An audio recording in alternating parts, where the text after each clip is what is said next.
Welcome in, everybody, to the Landry Football Podcast for this Thursday, April 15th. We are now exactly 2 weeks away from the NFL draft. Um, those of you know that by now. It just kind of comes up on you. It is not only a daily, but an hourly reminder for me with work. We are taking a break as we do from scouting meetings, draft meetings, as we are into the 2 week stretch to talk with you, as we love to do every week on the Landry Football Podcast, brought to you by the great folks at Radio Influence.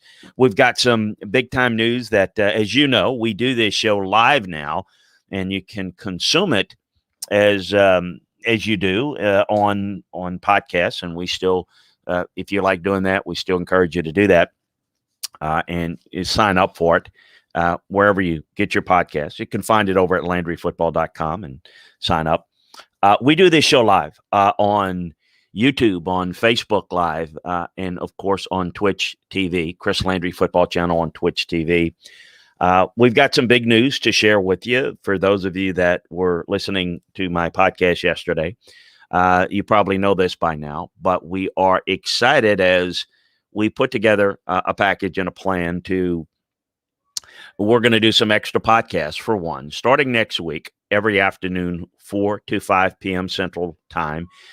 It fits into the schedule. We'll be doing the Scout's Eye podcast live during that hour, draft previews for that entire week next week and the following week, which is draft week. Probably even more exciting is we're going to attempt something that I think is going to be unique. Going to be a lot of fun. We hope that technologically it works because I'll be doing it myself. We'll be doing draft shows right live. It won't be podcast form because obviously there's really, you're not going to want to listen to an 8-hour podcast of stuff that's happened the day or 2 days before. We'll be doing it live. You can join us wherever, if you're listening to this podcast live, the way you consume it, that's where we'll be. Facebook, YouTube, twitch.tv/Chris Landry Football. It's where you sign up, subscribe free, and you'll be able to consume it. If you're listening to this as a podcast, you need to join us live. Here's what we're going to do. Yeah, I'll be on by myself. I'll be on talking. It'll be informal. It won't sound like your normal TV show or radio show. It's a lot of canned stuff and a lot of BS talking head stuff. I'm going to be taking you where I am, and that is inside my facility here, where I do consulting work for teams. Draft day, draft weekend is pretty long. The hay's in the barn, but there's a lot of conversations that take place with regard to teams maybe sending me texts and whatnot. It used to be phone calls. That's kind of eliminated now. A lot of texts from draft rooms, a lot of DMs from draft rooms, emails from draft rooms. And so I'll be taking you inside that. I may not be able to tell you everything, who said it, what have you, but I'll be able to take you inside all the picks before the picks are made, trade talks. We're going to have a lot of fun. We'll take your questions as time permits. It'll be at times a fast-moving show, at times slow-moving, but it's going to be pretty fast in that in between picks, there's a whole lot of stuff. People always say, well, it's boring to listen to these knuckleheads on TV that, just talk about this and talk about that and rehash this pick and rehash that pick. It's just kind of boring. You're going to want to know, and you want to find out what goes on behind the scenes. Here's your chance. You're going to be a part of it. You're going to be able to see it as much as you probably ever can or will. This is going to be a great opportunity for you. So I'll be able to take you inside that.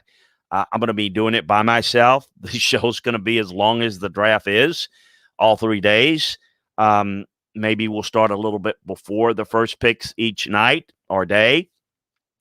There'll be times where I have to step away to the little boys' room. It's going to be, but we're going to do it live because I'm going to do it by myself. And it's best because it's not going to be a normal show. It's not going to be about, well, what do you think about this or that? It's going to be reacting to real life things. So check it out. Again, very simple. Go to LandryFootball.com, click on Twitch follow Chris on Twitch. Click on that. Subscribe to that. Sign up for that so you get your little name, chat room, and all that stuff. And you can be a part of it. Free. It's going to be a lot of fun, and it's going to be a great way to consume the draft. You'll get all the information likely before other people get it, or that's not that important. But really get to we'll have plenty of time for analysis. We can make some interesting analysis of the pick, but then we'll get into the details, the days, weeks, and months, post that. But it's going to be a lot of fun. We're going to take you inside the film rooms virtually as best we can. So we've got a number of things we're going to get to today. In fact, we're going to do that. And its topic today is really spearheaded by some questions that we have that have been sent in. And want to make sure that everybody understands that when we get into a draft room, and draft meetings are going on now, people want to know, how do you break ties on players? How do you decide this? How do you decide that? Well, we're going to take you through a couple of scenarios, and we're going to take you through situations. How do you really determine that? We've talked a lot about draft boards, the importance of how do you set them up, and they kind of dictate what you do on draft day. But we're going to get into some of the decision-making processes that really help determine how you want to do things. It is not like you think. It is not like what was the movie Draft Day? It's nothing like that. Draft Day is very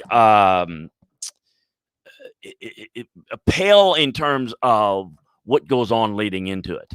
If you're dealing with issues on draft day with how philosophically what you want to do, or what players you like better than the others, and you haven't done it right leading up to it.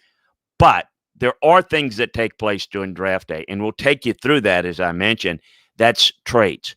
So the whole point is conversations about trades, wanting to move up, wanting to position yourself to get the best opportunity to get the players that you want. That's what takes place on draft day. But it is not about, well, what do you think? What do we should do? I mean, if you're doing that, you've done it wrong. So we're going to take you through some of that. We've got a couple of other questions about the shotgun and goal line situations. We've got Anthony sent an email, or I guess this was on Twitter, not sure, Anthony, about college head coaches hiring assistants. We're gonna get into that, all of that. So a lot of draft heavy. We are here to take your questions. So if you've got anything you want me to address, we can absolutely do it. So let's get to a couple of these questions right off the top, and then we can kind of focus on the draft stuff. Anthony asks about, oftentimes college head coaches hire assistants they've worked with previously. If a coach has exhausted all of his ties, how do head coaches evaluate candidates they've never worked with previously? Well, you may hire guys that you've never worked with, but if you hire somebody, you've hired somebody that you know about with somebody that has worked with them, somebody that you trust and believe in that has an effect. Now, there are some issues that you've got to work through to make sure that the guy's the right fit for you. And, one of the things we do in the scouting world is evaluate, and certainly what I do as a consultant, I help with some of that, quite frankly, and that is evaluating coaches, breaking down the critical factors of being a position coach at a certain position, going through that. But it really is like a marriage. It really is like dating. It really is something that the personalities have to match. And, that's important as well. Communication, those things are really important. I did mention quite a bit about the issues that went on with Ed Orgeron with the last two hires that he made that were coordinators that end up being really bad. I think that, if you look at the process, if you just listen to a friend, as he did with Pete Carroll and Dennis Erickson on um, a couple of guys that work with Scott Linehan and Bo Pelini, and you don't do your homework, that's on you. So even if you don't know the guy, you can do further research. You don't want to just take one person's word for it. In fact, what I often do is if I say, look, I think this guy is the best fit for you, but you need to let's get together and figure out who do you know that's maybe work with these guys. And you need to get independent views because you might be looking at something personality-wise that's a little bit different. And as much as you might think two people are good together, they just may not. They just may clash personality-wise, and that can be a problem. Also, the situation. What do you want? Coordinator comes in. Let me give you an example. I'll go back to the Ed Orgeron, Bo Pelini. It was a disaster waiting to happen. Ed Orgeron never worked with him. Well, Pete Carroll did. Well, coaches will tend to help their buddies. Bo Pelini's been a successful coach. He's done, a decent job at Nebraska and certainly been successful as a defensive coordinator. It was an awful fit for LSU from the beginning with Ed Orgeron in the current situation. Why? Combustive personalities. Bo Pelini, a lot of guys have egos. Some guys handle all guys have egos to some degree. How they handle it, how they display it, how it manifests itself, it's different. If you're Bo Pelini and you're coming in and you're kind of being the guy that's going to run the defense and it's my defense and I'm basically the co-head coach and, if you got that type of feeling, that's not going to work if that's not what the head coach wants. So what happened was Bo Pelini comes in and, no, I understand y'all won the national championship last year, but look, I'm coming in, I'm running the defense. It's my show. It's my way. I'm doing it. And, if you did things, if you saw things white, I'm going to see it black. If you see it day, I'm going to see it night. I mean, I'm going to do things my way to basically show that I'm in charge. And those guys that were really good players last year, I'm going to get my guys. If you have a lot of that me involvement, it won't work. I knew Bo, and I knew Ed, and so did Pete Carroll. Well, Pete Carroll's, he's not trying to hurt anybody, but he's not going to spend a lot of time investigating, and helping, those two. He'll say, yeah, my experience is good. Well, your experience is good, but you can't say how it's going to work. And I can tell you that no one does it. Hey, this guy's going to be great for you. You let that kind of organically happen and you kind of lead them. So coaches, you should never have exhausted all your ties because there are always people that and if you so if you don't know and if you're someone that's inexperienced, then you got to go to people that do know that can really help you with this. So it's a little bit, you don't always have to hire people that you've worked with. In fact, good ideas, new ideas are good. But it does depend upon the head coach knowing how to handle it. If your head coach personality-wise is a guy that sounds tough and sounds in charge, but he's not really strong as an X's and O guy, he's not strong as a football guy, a lot of the assistants, including coordinators, won't respect him as much. So they'll respect the position, but they're not going to necessarily respect the coach. That's why being a head coach is so important, that you have been a good coach. You've got to coach the coaches, because where do the assistants go to get advised on how to coach? If the head coach can't do that, then you got an assistant that's kind of rogue. So this is why head coaching hires are so important, beyond just what they know, but the respect level that they're going to have with their staff.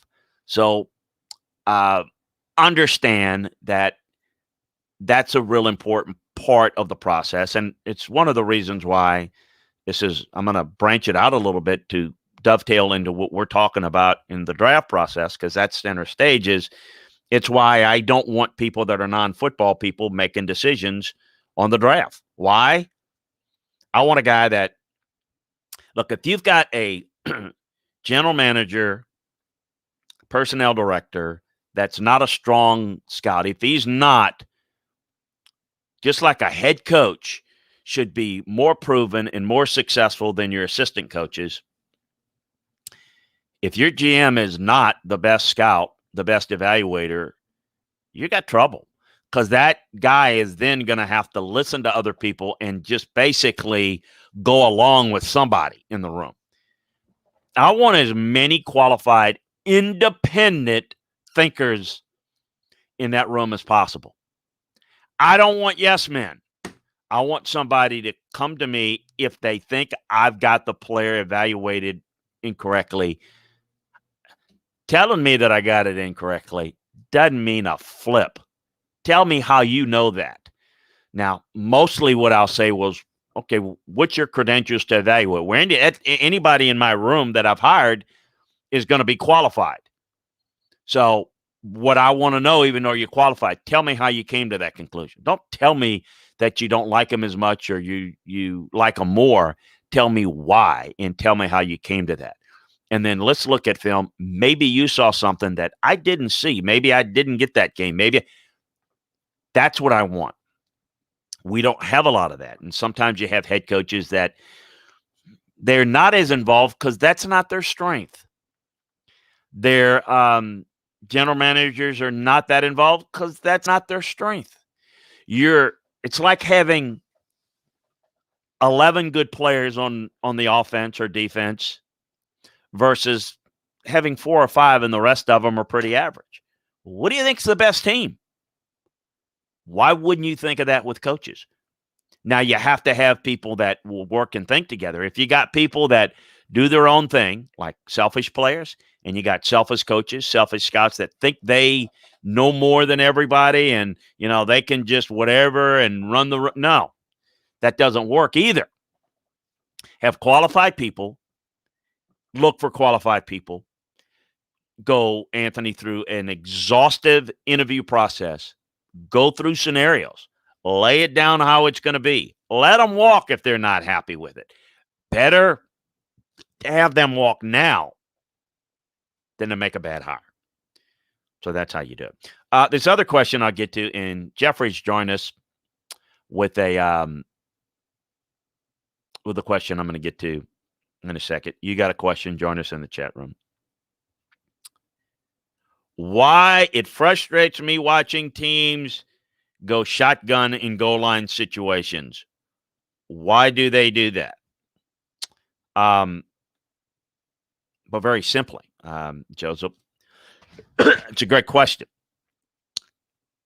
Teams that run shotgun and goal line, teams that run shotgun in a lot of circumstances are zone blocking teams. Let me explain zone blocking, and this will explain to you why they're not running goal line. Zone blocking teams, the emphasis on zone blocking is you allow the defensive line to penetrate, make the initial charge, the initial move, and you block them whatever direction that they're going. If you're watching this, this is why we invite you to watch this. If a defensive lineman's right on my shoulder and he's coming across me, then I'm going to go ahead and move him in that direction. If he comes the other direction, I'm going to move him in that direction. That's what you want to do. That's zone blocking. You have to allow that charge. Sometimes in a zone blocking, it's a trapping scheme. You will literally let a guy go free to get a better angle to block him. Okay? It takes time for that. You need time to develop. The shotgun situation allows for those blocking angles to develop, grow. If you're a man blocking team, you come off the ball and it's man on man, you run power, I got to beat my guy, and that's that. If you're a zone blocking team, you're built that way. Your line is built that way. You have quicker position angle blockers and not power guys. So if you're on the goal line and you're a shotgun team and an angle blocking team, and you get under center, it's not the quarterback center exchange.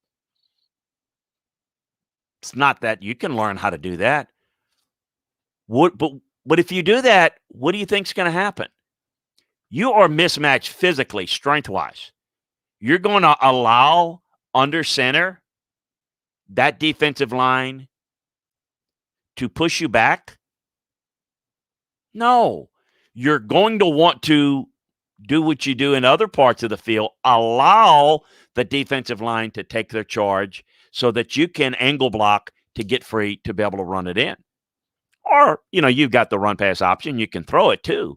But just in terms of the run game. So the thought of, well, we're going to be an angle blocking, zone blocking team, and we're going to do this, and we're going to, but when it's on goal line, we're going to run power. Well, you can't do that. You can't stop the game and go out and recruit a whole new team to do that. You're not built that way. So the answer is very simple. Is the teams that do that are teams that are built that way, teams that block that way, that allow in a zone blocking scheme the charge of the defense and to be able to block them with better angles. You wouldn't see a man blocking team do that. So it's not about, well, let's line up and, under center. That's counterproductive in doing that. So that's the answer to that. Good question, though. I want to get into what's going on right now in draft meetings. But again, we're going to take your questions. Jeff asks, do you think the Saints will be able to put together another draft class like 2017? Probably not. I mean, it's a great draft class, but it was developed. I mean, we'll see, but those don't happen every year. Also, I hope Trask falls to the third round and Sean scoops him up. Kyle Trask is not going to last to the third round, and I don't know that that's the type of guy that Sean wants. I think Kyle Trask has a chance to be a quality backup that can be a fringe starter like a Mason Rudolph, guys like that I think can be Matt Moore, if you remember Matt Moore. Who else? That's what Kyle Trask is. Kyle is a good player, and I do think in the right situation, good play. Is he a difference-making starter? No, but I think he can be someone. I don't know that that's necessarily the answer. He would definitely not be there in the third round for the Saints. The Saints would have to take him higher. I don't think that's the direction they want to go. I don't think that's the direction Sean wants to go. Sean wants to. He likes his quarterbacks, right or wrong. That's what he's going to do. And with that, he's going to play that out, and we're going to see where it takes it. So I wouldn't, if he were there in the third round, which he's not going to be, I don't think the Saints would take him in the third round. But he won't be there in the third round. So you might be disappointed there. Look, hey, we'll see. So if we talk about, who they might look at, you look at everybody, but in terms of who they might consider, I don't know that Kyle is the answer there. Like him, but I don't think Sean sees him as a guy that would upgrade their room. And I think they've got far more needs, and they're leaving much better players on the board relative to where they need to take them. Somebody will take Kyle. Somebody will take him second. It would not shock me if somebody took him late first to get the extra year option. I would not, because I think you're leaving much better players on the board. But how I grade them and understand draft boards and how they come off the board are two different things, because people will see it differently. And a reminder, at LandryFootball.com, you can get all the draft boards by position, best overall players, and get all the scouting reports on all of them. I'm also working on Inside the Draft Room preview. So what I'm going to do is take you each and every team on Landry football and go through the needs, go through what's happened in free agency, kind of where they are, and we'll kind of go through each of the picks, first round, second round, third round, so on and so forth, and give you some ideas of where they may go with certain candidates. Now, it's not about to pick the exact pick. That's not the goal. The goal is to give you an idea of where value might be and where they may look at each of those spots. So that's another reason why you want to become involved in what we're doing at Landry Football. I want to get into, because it's based on a question I think it's a very good one, and it is, how do you break ties on players in draft meetings? Again, you're not doing this on draft day. You're doing this right now. We are 2 weeks out from the draft. Basically, I always try to make sure that all the position meetings and are done by the end of the week, so that a week out. And then, so by next weekend, next Thursday and Friday, you wrap up all the position meetings. And then by next weekend, not this weekend, but next weekend, you would want to spend that entire weekend finalizing your horizontal board, your top 100, your cutoff point could be 100, 118, whatever the numbers are, 5 grades and above. And put them in line. Then the next thing I would do on Monday of draft week, let's call it, I would spend making sure that all of my undrafted free agent graded players are in the right order. I've got 18 receivers with 4.9 grades. I want to make sure they're in the right order. Who do we want to sign as free agents in priority if all of our draft board graded players are gone? Now, they won't be, but just in the event they are, and I need to sign, because here's what can happen. You might have 6 guys. You might want to sign a linebacker, and you might have 6 guys left on your draftable board that go undrafted, and you might not be able to sign any of them. They may sign somewhere else. Then you got to go to your very top graded 4.9 grade. Who is that? Who's the second? Who's the third? Who's the fourth? Who's the 18th? That all needs to be in. So I finalize all of that usually on Monday. Then I like to have things done Tuesdays and Wednesdays. There are a couple of things. We have one final check of medicals on Tuesday. On Wednesdays late, we have one final character check from the security department of the league and our security representative. We will go over anything that could have possibly come up recently, because we already know what's been in his past. We go through one final setup there. And then, in between times, because the meetings are not as long, we'll take little breaks, and I would spend times in a break making calls around the league to try to figure out who might be willing to move up, who's more inclined to move up, who's more inclined to move down. It just helps to get a better feel for who might be willing to move, who might be willing to stay, who's really comfortable. And this is how it's done. You know people, you've known people maybe 20, 30 years, and you kind of get a feel for, boy, they're sitting there at X spot, and, I think they feel comfortable that there'll be a guy that they really like. So they're probably not going to be looking to move, and you kind of get a feel for it. So instead of having to make, 15 calls in a short period of time, you may only need to make 5 or 6 that truly might be interested. And based on that, you get a feel. I always try to, as I said, people work off draft boards. I work off of a different board, draft board. I took the draft chart and I married it to my draft board. Remember, the first pick, the 10th pick, the 20th pick, the 50th pick, they're all given a numerical trade point value as the overall pick. That's in a general every draft scenario. Well, the reality is the first pick, the 10th pick, the 12th pick, the 15th pick, whatever, 50th pick, that's a different player every year.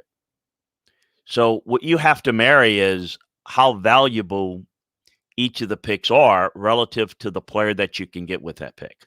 So I try to adjust the numbers to fit the grades on the board that I have. In other words, the first pick in the draft this year is worth a lot if you think Trevor Lawrence is a great quarterback. But let's just say you didn't have a guy like that. Let's say, you had the rest of the group. Well, is the pick worth as much? Probably not. Point total chart was, well, it's worth 3,000 points. Well, it may not be worth that. What about, again, where's the drop-off point? You might have 4 guys with 7.0 grades. They sure got 2. Got 2 guys with 6.9 grade. Where's the cutoff point? So, on my board, there's not a lot of there's a bigger gap between 4 and 5 than 5 and 15. You follow me? So the whole stacking of 1, 2, 3, 4, 5's the next guy. We're good to go. Well, no, because it's not that way. 4 is worth a lot more than 5. 5, 6, 7, 8, 9, 10, 11, 12, 13, 14, 15, all the way to 24 have the same grade. Now, within the stacking of those 20 players from 5 to 24, do you have a somewhat of a built-in cutoff point because you truly like these 5 a little bit more? That's what you go through. That determines the value. So, if I'm sitting there and I'm at 5 and I can get a guy in the top 4 on my draft board, I'm thrilled. I'm happy. I'm probably not moving. There's probably not a whole lot you can offer me to move off that spot. There's some things that might do it, but it's going to be tough to get me to move off of it. But if I'm picking 5 and my top 4 are off the board, you know what? At 5, I'm happy going down to 10. I'm happy going down to 12. You know why? Because I'm going to get maybe not the same player, but the numbers would say move down 6 spots. Gosh, I got 7 guys that I love. And I'd put them in this order, but they're all equally as good according to my grade that's been set up with the proper integrity of who the best players are regardless of need. Well, it makes sense to move to 12. And you know what?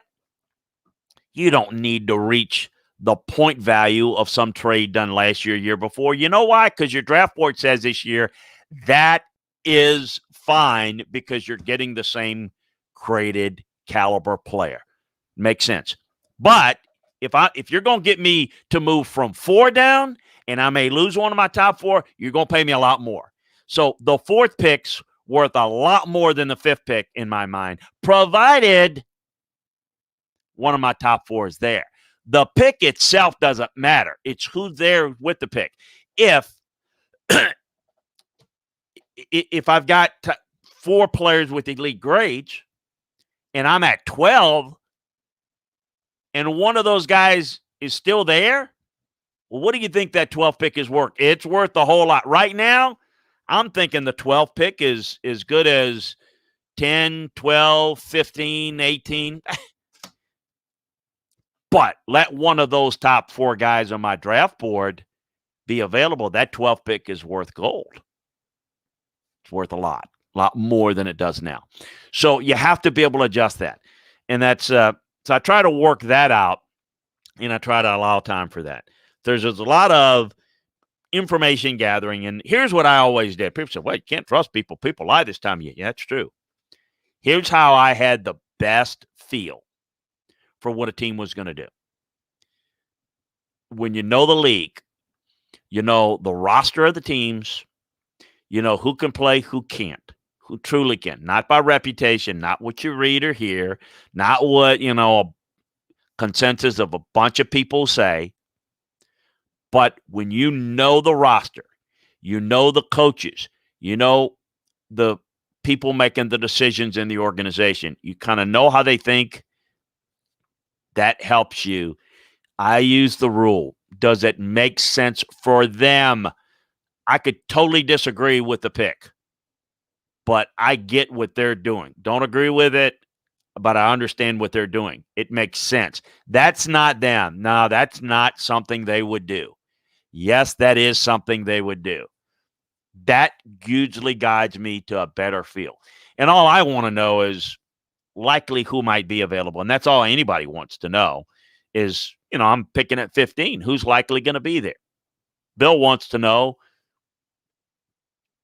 who you think's going to be there. And what's the possibility of any number of 2-3 players that we went over yesterday that might still be there at 17? But what if they can make a move up to 8 or somewhere to get one of those guys? Those are all things you try to work through and you try to plan.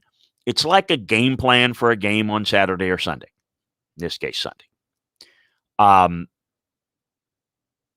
You know what you think's going to work. You've worked on it, but you've got to be able to adjust to it. So this is what we're going to focus on. But as the game flows, a little bit of this from this column is a little bit more effective than that. So we're going to do a little bit more of this and less of that. That's going to help drive it. Well, the draft day is a game plan. It is the practice leading up, and the draft day is game day. Game day will throw you some curves. You've got to be prepared for it. You got to be. I always said, I immediately know. Somebody calls me. They want to move up for my pick. I automatically know, A, would I want to do it based upon who's going to be available for me there. How far would I – obviously, I'm going to know how far I need to move down, depending on who's calling, I know. And I know what I'm going to need to make it work. And I don't – look, a lot of people do this. It's the age-old theory of trading. And I love this, and the fans will do something like this, or media will do something like this. Yeah, I don't like this guy on my team. Let's trade him over there for that really good starting quarterback. Are you serious? You're really that? Think people are that dumb? Got to know how to do a deal. So here's the thing. I don't sit there and make outrageous demands. You'll never do a deal. Let's say I want to move down 5 spots. Let's say I like that pick at the top of the 4th round. I automatically know by looking at the board. Here, it's not the 6th pick in the 4th round. It is any number of these players at these positions. We're going to get an extra one of those. Okay? I like that. It's good. Now, I might ask for the 3rd. I can't do the 3rd. Tell you what. You know what? We'll do it for a 4. I tell you what I'd like to do. I'd like to flip picks in the 7th round. It's called a sweetener. So now I've got the round that I wanted, the pick that I wanted. I've looked at it. I asked for something a little bit more. I got what I got and happy with it. But I also threw in, I'm going to pick 12 spots higher in the 7th round, which may help me to do something else later on day 3. So you work through a lot of different scenarios, but you've got to be prepared with your planning so that when it happens on draft day, you can't say, well, what do you think? What do you, I'll usually look at it and I'll say, let me get right back to you. Boom. And you do. Direct line. Think it. What I may do is if it involves a player on a current team, it's a little bit more complex. I definitely get back. The first thing is I check anything medically that we have on a player in the league, which is a little limited because we don't have access to all their medicals. Then I check the salary, bonuses. Everyone got cap guy ready to do that. Can call that up in a second. I will already have an evaluation of the player, but I kind of verify, how does anybody disagree with what we, with the player, the grading, trading a player in the draft, current NFL players, a little bit more complex because you do have salary cap implications. So you got to be prepared for that. And you do all those situations. It's like anything you're planning. Now, all right, we might have gone here. Now we're going to do that. But it's preparation. Preparation is king. It's a lot of fun. It can be hectic. There's all the time that you really like certain guys and they, you like 4 or 5 guys and they're all of a sudden, boom, one goes. Next pick, the next one goes. And you think, gee whiz, am I just, under a bad star or something?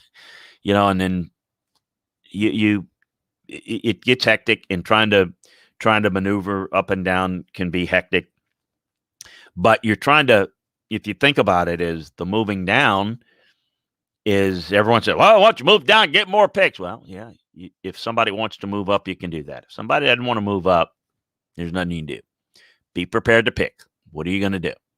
Be prepared. And if you really don't want to pick, then is it better to move down and take really less than point value? Yeah. Get what you can get, right? I just said, 4th round, you know what? If I really didn't want to stay there at that slot, maybe I'll take a 6th round for the guy. To move down. Better than, picking that guy 5 picks higher when I could have gotten the same caliber guy 6 spots.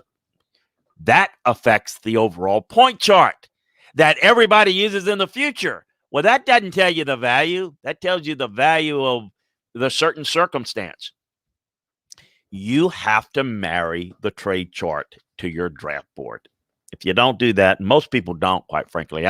It's probably one thing I clinic the most in the league that people just don't get. And anyway, that's that. Tony asks, morning, Chris, wondering if on draft day when you're close to being on the clock, are there ever any arguments about who to draft? Are discussions over by then? Tony, they better be over by then. So here's my philosophy. Tell the coaches, tell the scouts. We're sitting there during the week prior to the draft. And so, again, you're having discussions.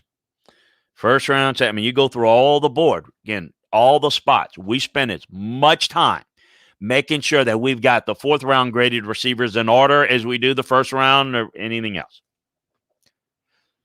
Speak now or forever hold your peace. I tell them, I don't want to have any philosophical discussions on draft day.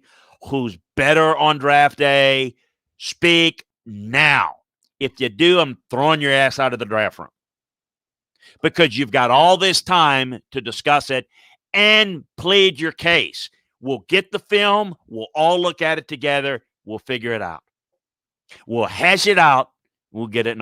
If you do and you grapple with it, I don't want to hear it on draft day. If I do, it'll beyond piss me off because it tells me that someone that's not very loyal, not on the same page, because you're going to be given every time to speak your mind and to say what you want. The only thing that would come up on draft day if something comes up last minute. If you have a Lyle Collins, a Laramie Tunsil situation that was not able to be discussed before, something new just happened, then you got to make a quick decision. You got to make a decision, and quite frankly, you don't know. You don't know if there's more behind the curtain or not. But anything else, I still don't think. I know you think the other guy's better. Okay, this is what we decided. This is what we said on Thursday, and you may not like it. I get it. This is what we're doing, and this is why we're doing it. And if you go through the thorough process, I'm going to tell you, it is not like you think, folks. When you have disagreement on players, they're decided in the film room together. You look at it together, and the film don't lie. It shows you, well, what are you saying? Well, I thought it was really good. What are you saying? We've looked at all the damn tape. We've looked at 2 years of it. You keep saying is this, and there's no evidence of it. Or, it's right. Look, I give you the example. Tony, I know you're a Brown fan. I don't know if you're a Buckeye fan or not, or from Ohio. Look, I had the biggest argument, not draft day, but in our draft meetings, the year we drafted Eddie George. By the way, congratulations to Eddie, new head coach at Tennessee State.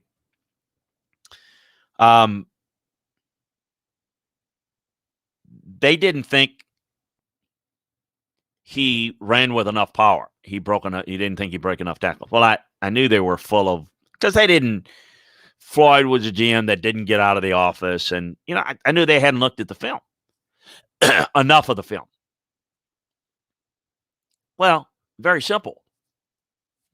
Go get the tape, and we'll look at it. About the 10th run where he cold-cocked people and ran their ass into the ground, my smart-ass way says, anybody see him run over anybody yet? Case closed. Oh, yeah. Oh, yeah, you're right. Yeah, right. It really is not about being right. It's about doing the work. If you know how to grade a player, everybody hears, well, I like this guy. Who cares who you like? Really? Does it matter? Do you know how to evaluate? Do you know what to look for? If you know what to look for, the player grades himself. The performance grades himself. The measurables help to determine whether a guy can transfer that over to the pro game. The mental, the learning helps to determine how much growth he can get. The medicals, we all know the importance of that. If you do the work and you're thorough, it comes out in the meeting. There are a lot of arguments in draft rooms on draft day. There are a lot of them. Not in my draft room. Not in my draft room. Head coach, quarterback coach, and offensive coordinator did not want Steve McNair. Initially, I didn't want Steve McNair. Initially, I wanted to trade a second-round pick prior to the draft for Mark Brunell. I don't want to get off target. I'll save that for another day. We didn't get that done, and I wasn't, like I said, I knew what Steve McNair was. I knew what he wasn't. But when we looked at it and we looked at all the options, we thought he'd be our best pick at 3. There were some other options. Look, Warren Sapp was a great player, had off the field problems. There were other guys that were good players. Thought it was the best option. I knew the quarterback coach wanted a different type of guy. He wanted an easier guy. So here's what I did. Here's what we're going to do. We signed a veteran quarterback, Chris Chandler, and then eventually Dave Craig. So we had that veteran option that the quarterback coach and the offensive coordinator liked and wanted and trusted. And I knew Steve had the mental toughness to eventually work and win the job. And eventually he did. And we kind of took off and became a Super Bowl team because we built a good running game with Eddie. We built a good defense and so on and so forth. But be that as it may, when we decided, I knew that they weren't real happy, but on draft day, none of it. They knew draft morning before anybody got in, that's who we're taking.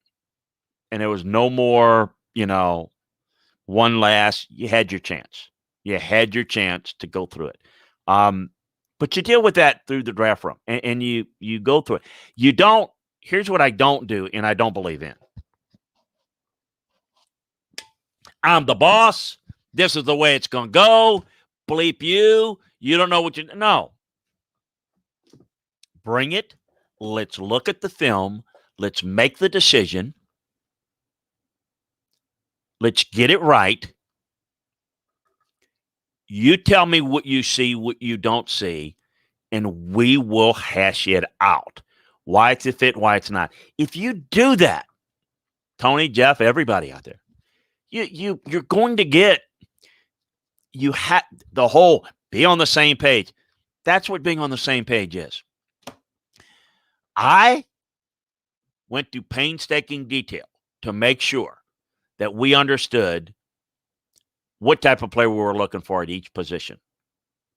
And so if they were bringing me different guys with different characteristics, then I needed to scout the scouts and coach the scouts. They weren't doing it right. And you get that sometimes. They like this guy. They get caught up into that. Well, this guy's going to be a first-round pick. I don't give a flip whether your buddies on the road all like him and think, what do you think, and is he a fit for us? Do you understand what we do? Do you just, you got to make sure that you have the right type of people doing it. And I think today there are more and more people that don't have a strong enough football background to where you have a lot of those discussions. And you have other issues too. A little bit more social media issues. You have a little bit more, well, look, because you get this. I don't understand why my team, they don't need that. Well, they take the best player, but also you may not be aware of what's coming down the pike. That player that you like at a certain position, that's contracts going in his fifth year, they may not pick up that fifth-year option. They may let him go, and they may be drafting his replacement right now. So there are a lot of things that go into it now, but a lot of decisions are made, well, you know what? We like this guy, but the rate at playing that position in the league, we're going to have to overpay him relative to what he is, so we're going to go get a younger guy and replace him instead. Oh, you got to look at that. You got to factor all those things. So there are a lot more factors that go into it now, but the decisions need to be made in the meetings because there is no excuse to come out and say, I don't want this guy. Absolutely. Jeff asked, what's the latest with the newsletter? Jeff, thanks for asking that. Yes, it's going to be done. We've just got, and it's largely me. I have just been swarmed with draft meetings, draft preparations, and getting the things lined up in the back office. It's just kind of taking time. Jeff, it's coming. It's the War Room newsletter. We're going to do it. It's going to be a lot of fun. It's coming. It's just taking more time. And quite frankly, until I get the draft behind me, I don't know. I did speak briefly to my back office guy that's going to work on some things and maybe get somebody else involved. But there's some things on the back end that need to be done. It's coming, Jeff. It's coming. Please be patient. Hope to do it. A reminder again, you're going to love draft weekend. You'll be able to listen to the draft show here. You're going to be able to listen to, pick by pick reaction, this and that. I'll go through it. We'll be dealing with a lot of issues with teams and whatnot. We're going to kind of bring that to you a little bit and hopefully add something a little different. It was brought up by one of you guys. One of you guys suggested it. It was Fantasy Football 101 that I guess he's not listening to the morning show, but he listens to one of the other shows and says that he'd like to do that. And my first thought was, I can't do that. And then I start thinking about it. Well, why can't we? Why can't I do that? Or how can I do it? So I think we got it figured out. Look, it's going to require a lot of patience because there'll be, quote unquote, some dead air, but you'll be able to see me and say, okay, look, trying to figure this out. Let me look at my DM. Let me look at what's coming in, what's going on. We'll keep you up to date on that. So it's going to be a lot of fun, and we'll be able to fill in a lot of the gaps that you don't get anywhere else. So check it out. Go to LandryFootball.com. Follow Chris on Twitch. Sign up for it there. You'll be able to watch this show live there as you do this show each and every Thursday, as well as all the other shows. And if you listen to it on Facebook, go YouTube, you can catch it there as well. Hey, appreciate you joining us. Again, we're going to get into a little bit more, ran a little time. I'm going to, how to break ties. If somebody will remind me how to break ties in the draft meeting. So how to take 2 quarterbacks, 2 receivers, 3, 4 corners. How do you break the tie on the players? Didn't get to that today. That's the one thing I didn't. I'm going to get to that next week. Another show. Remind me, and we will absolutely address it. Have a great day. Have a great weekend. We're headed down the stretch run of the NFL draft, and there's no better place to be than right here at the Landry Football Podcast over at LandryFootball.com. Check it out. The scouting season offer is still available. Take advantage of it now. All the draft boards, horizontal boards, best overall players, position boards, all the scouting reports inside the draft room for all 32 teams. Best place you go, the most detailed information, not the Harry High School argumental stuff. People that are involved in the process will get it to you. That's what we got for you at LandryFootball.com. Have a great one, and we'll talk to you next time, everybody.